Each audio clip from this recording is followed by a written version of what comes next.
மாணவர்கள் அனைவருக்கும் வணக்கம். இப்பொழுது நாம் பார்க்க இருக்கிற பாடப்பகுதி சங்க இலக்கியத்துல இரண்டாவதாக இடம்பெற்றிருக்கக்கூடிய குறுந்தொகை. மொத்தம் 4 பாடல்கள் இடம்பெற்றிருக்கின்றன. முதல் பாடல் நிலத்தினும் பெரிதே என்று தொடங்கக்கூடிய பாடல். ஆசிரியர் தேவகுலத்தார். கூற்று தலைமகன் சிறைப்புறமாக இருக்கிறான். சிறைப்புறமாகனா தூரத்துல இருக்கிறான். அப்ப அவன் வரைந்து கொள்வது வேண்டி தோழி ஏற்பளிக்கிறான். தோழிக்கு பழித்து சொல்றான். அப்ப இவன் எல்லாம் திருமணம் பண்ணிக்காம இருக்கான்னு பழித்து சொல்றா. அதுக்கு அவனுடைய இயல்பு எப்படியாப்பட்டதுன்னு சொல்றான். தலைவன் சிறைப்புறமாக இருக்கிறான், திருமணம் பண்ணிக்காம காலம் தாழ்த்துறான். தோழி தலைவன் சரியில்லைன்னு தலைவியை திட்டுறா. அதுக்கு தலைவி இல்ல அவன் எப்படியாப்பட்டவன் தெரியுமான்னு பதில் சொல்றான். அப்ப தோழி பழித்த வழி, தலைவி பதில் சொல்றான். தலைவி தலைவனுடைய இயல்பை பத்தி சொல்றான். அதுக்கு என்ன அப்படின்னா குறிஞ்சித்திணை பாடல். அப்ப குறிஞ்சி எப்படி இப்ப கருங்கோல் குறிஞ்சி பூக்கொண்டு பெருந்தேன் இழைக்கும் நாடனோடு நட்பே. அப்ப ஒரு கருங்குச்சியில குறிஞ்சி பூத்திருக்கு. அதிலிருந்து தேனை சேகரித்து பெருந்தேனை சேகரிக்கக்கூடிய நாட்டுக்கு சொந்தக்காரனான தலைவனுடன் நான் கொண்ட நட்பு நிலத்தினும் பெரியது, வானை விட உயர்ந்தது, நீரை விட ஆழமானது.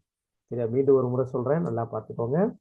கரிய குச்சியில குறிஞ்சி பூ பூத்திருக்கு. அந்த குறிஞ்சி பூவிலிருந்து பெரிய தேனை சேகரிக்கக்கூடிய நாட்டுக்குரிய தலைவனோடு நான் கொண்ட நட்பு நிலத்தை விட பெரியது, வானை விட உயர்ந்தது, நீரை விட கடலை விட ஆழமானது அப்படின்னு சொல்றாங்க. சரியா? இரண்டாவது பாடல் யாரும் இல்லை தானே கல்வன்னு தொடங்கக்கூடிய பாடல். ஆசிரியர் கபிலர். சூழல் என்னன்னா இதுவும் அதே மாதிரி குறிஞ்சித்திணை பாடல் தான். வரைவு நீட்டிச்சுக்கிட்டே போறான். வரைவுனா திருமணத்தை நீட்டிச்சுக்கிட்டே போகும்போது தலைமகள் தோழி கிட்ட சொல்றான். ரொம்ப நாள் கல்யாணம் தள்ளி போட்டுட்டே போறான். அப்ப தலைமகளை தோழிக்கிட்ட தன்னுடைய நிலைமையை எடுத்து சொல்றான். என்னது? யாரும் இல்லை தானே கல்வன். அதாவது ஒரு களவுல திருமணம் நடந்துச்சு. களவுல தலைவனும் தலைவி சேர்ந்துடுறாங்க. அதை களவு மன்னன்னு சொல்றாங்க. இப்ப களவுல திருமணம் நடந்த பொழுது யாருமே கிடையாது, அவன் ஒருவன் மட்டும்தான் இருந்தான். ஒருவேளை அவன் பொய்த்து போனால், அவன் வராமல் போனால் நான் என்ன செய்வேன், எவன் செய்வோம் அப்படிங்கிறான். நான் என்ன செய்வேன்? அப்ப இன்னொரு காட்சியை சொல்றான் அதுக்கு கூடவே. அப்ப திணைத்தால் என்ன சிறு பசும் கால, அதாவது திணையின் அடிப்பகுதியை ஒத்த பசுமையான கால்களை உடைய குறுகு ஒன்று நீரில் ஓடுகின்ற நீரில் ஆறல் மினி வரவை எதிர்பார்த்து காத்திருந்தது அப்படின்னு சொல்றான். அப்ப என்னது? களவு மனம் நிகழுது. களவு மனம் நிகழும் போது வேற யாருமே சாட்சிக்கு கிடையாது. தலைவன் மட்டும்தான் இருந்தான். ஒருவேளை அவன் ஏமாத்திட்டானா நான் என்ன பண்ணுவேன் அப்படின்னு தோழிக்கிட்ட புலம்புறான். அப்ப பதிலுக்கு அங்க என்ன இருந்தது? இன்னொரு காட்சியை சொல்றான். அங்க ஒரு குருகு இருந்துச்சு. அது சிறிய பசுமையான கால்களுடைய குருகு.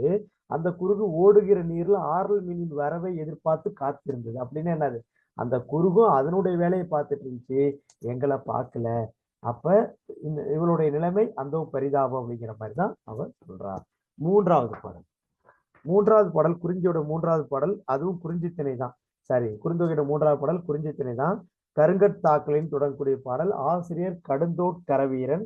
தோழி இரவு குறி மறித்தது. அதாவது இரவு குறிக்கு தினந்தோறும் தலைவன் வந்துட்டு இருக்கான், நீ இரவு குறிக்கு வராதுன்னு சொல்றான்.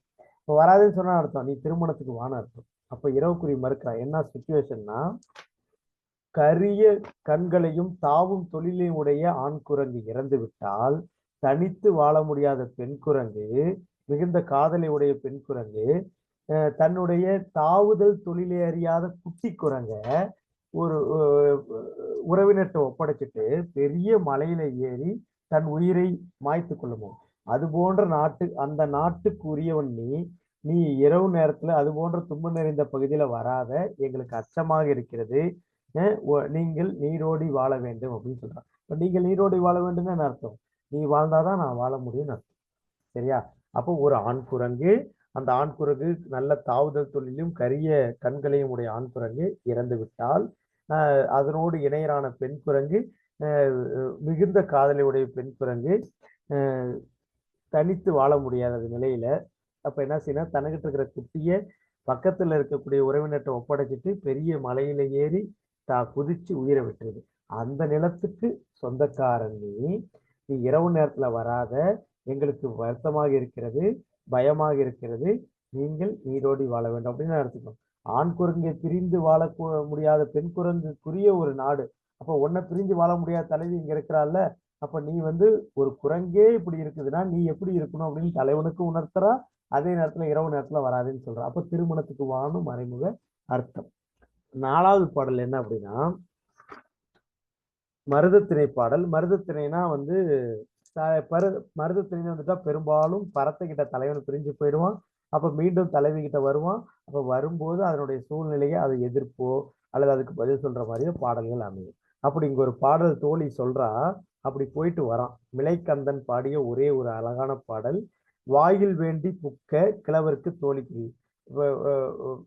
நான் எனக்கு வாயிலாக இரு, என்ன சொல்றது, தோழி தலைவன்கிட்ட பேசுறான். ஏதாவது விஷயம் என்னன்னா, எனக்கு என்ன தலைவிட்ட சேரு அப்படின்னு சொல்றான். சரியா, எனக்கு வாயிலாக இருந்து என்ன தலைவியோட சேரு அப்படின்னு சொல்லி தலைவன் கேட்க, அதுக்கு தோழி சொல்றா, வேம்பின் பைங்காய் ஒரு காலத்துல என் தோழி வேப்பங்காய கொடுத்தா கூட நீ வெள்ளைக்கட்டின்னு சொன்ன. ஒரு காலத்துல என் தோழி, அதாவது தலைவி, உன்னுடைய தலைவி ஒரு காலத்துல நீ வேப்பங்காய கொடுத்தா கூட நீ என்ன சொன்ன, வெள்ளைக்கட்டின்னு சொல்லி சொன்ன. இப்ப அவ இப்ப இப்ப இப்ப பாரி பரம்புல தை மாசத்துல கொட்டுகிற அருவி நீரை கொடுத்தா கூட, அருவி நீரை குளிர்ச்சியா இருக்கும் தை மாசத்துல, இந்த அருவி நீரை கொடுத்தா கூட நீ சுடுது, அதாவது வெப்பமாக இருக்கிறது, உப்பாக இருக்கிறது என்று சொல்கிறாய் அப்படின்னு கம்பேர் பண்றா. சொல்கிறாய், உன்னுடைய அன்பின் தன்மை இப்படித்தானா அப்படின்னு சொல்ற. அப்போ ஒரு காலத்துல தலைவி ஓவோன்னு தெரிஞ்சா இன்னைக்கு உனக்கு தலைவி கசக்குதா? இன்னைக்கு அவ உனக்காகத்தான் இருக்கிறா, அவ கரெக்டா தான் கொடுக்குறா, எல்லாத்தையும் பண்றா. ஆனா உனக்கு அது கசக்குது அப்படின்னு உன்னுடைய அன்பு ரொம்பவும் வேறுபாடு உடையதாக இருக்கிறதுன்னு சுட்டி காட்டுறான். அவன் என்னை சேர்த்து வைன்னு கேட்கும்போது இல்ல உன்னுடைய அன்பு இவ்வளவு மோசமானதா இருக்குதுன்னு சுட்டி காட்டுறான். சரிங்களா நண்பர்களே, முடிந்த வரைக்கும் விளக்க முயற்சி செய்திருக்கிறேன். இந்த காணொலியை நீங்கள் பயன்படுத்திக் கொள்ள முடியுமானால், உங்களுக்கு பயன்படுமானால் மிக்க மகிழ்ச்சி. நன்றி.